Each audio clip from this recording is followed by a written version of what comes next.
Hey everybody, it's Harry from Slap Your Daddy Barbecue in Los Angeles, and I wanted to share my experience judging the World Food Championships with you. Over the years, I've been privileged to be one of the 3,000 judges invited to the World Food Championships, or the WFC, and I've even had the honor of serving as one of the five master judges for the WFC final tables in different categories.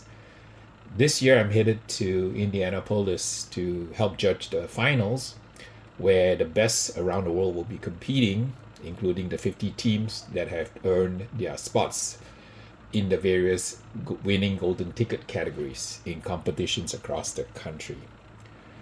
In this video, I'm going to try to give you some pointers and observations to help you succeed if you're competing in a major barbecue event. So I'd like to break down some essentials before we start cooking, as well as my suggestions and observations as a master judge on what is a winning presentation. The first thing you want to do when you prepare is getting it ready, and you want to know the rules. And in the WFC, there are about 70 competition rules that you need to understand, and how referees, which are the contest referees, and the WFC officials keep things fair in this world-class contest. They use something called the WFC E.A.T scoring system, which includes execution, appearance, and taste. And each of these criteria are weighted to ensure that's a balanced judging. In the area of execution, the judges will have to focus on how well you executed your recipe. So, for example, if you submit a taco recipe, it needs to be a taco, not a soup. Just keep your dish aligned with the competition categories. In appearance, your visual appeal is absolutely critical because we eat with our eyes. And you need to make sure that the main elements of your entry shine. And for example, you don't want to have too much sauce covering key details, which could impact your scores on the appearance. Taste is about half the battle. It's 50% of the weighted score. So as a judge, I'm looking for balanced flavors, also for authenticity. And I want to make sure that your title matches your dish. So that's kind of how the preparation is. Let's move on to some top recommendations from my years of judging and kind of telling you what works in competition. Make sure your dish matches your description. So if you're calling it Chipotle raspberry ribs, be sure those flavors come through and there's some indication that there's some fruit in there, there's some spiciness, there's some Chipotle. Just make sure the title matches the description. Also, keep your titles simple. As a judge, I'm more likely to remember your entry if you have a short but very descriptive name. So things like, say, a cherrywood smoked salmon with tomato rosemary sauce versus something like a free-range organic line caught, salmon. That's just kind of superfluous and too long. We judge you on execution, so you really need to stand out with originality. Let your personality shine through the entry, both in your taste and your presentation. Use ingredients wisely. As a judge, I appreciate the presence of key ingredients. So if it's a peach rib, don't forget to include some peach element in the box.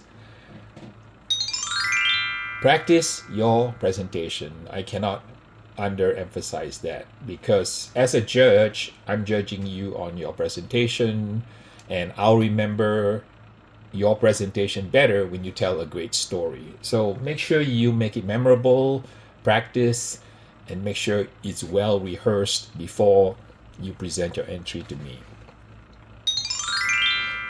Before you turn in your box, be sure you taste everything. It's always amazing to me that teams spend the time and effort to go to a contest, but in the final turn in, they don't even taste their entry, because you gotta sample your dish before you turn it in, because under seasoning is a very common issue that I notice. Be sure to balance your flavors and presentation. So stick, for example, to one main protein with some simple sides. So don't overdo it by throwing, the potato and throwing the polenta and throwing all the sides. You just want to keep it simple so that the main item stands out. When you're testing your recipes, please be sure to set it aside for a few minutes, up to 20 minutes, and then taste it. I've noticed that some teams who turn in things like mashed potatoes or polenta as a side dish with their main entry, in about 20 minutes, your polenta has become like paper mache. And as a judge, I'm obligated to taste everything on the plate. So be mindful of how your items on your plate will tend to harden or dry up during the wait time before the judge actually tastes your food. Sometimes teams spend a lot of time talking, a lot of judges ask a lot of questions, so the food may not get eaten until 20-30 minutes later. And if you have a side item that will congeal or coagulate or look terrible or taste bad, please make sure you debug all these issues before you decide on the final composition for your turn-in. Also think about the lighting to make your dish stand out. Some judging locations have very kind of dim lighting. So I've seen some teams bring in some LED lights that the teammates brought in to help shine some light onto the plate so that the judges can get a nicer view or better view or clearer view of the beauty of the entry. When you turn in your chef's choice or the wild card, in my experience, the dessert seems to resonate better with the judges, especially when it's paired with a memorable presentations. The judges already have eaten several meat entries, and the last entry of the day is usually the chef's choice. I've noticed that it seems like the dessert or sweet entries seem to score higher and win that particular entry.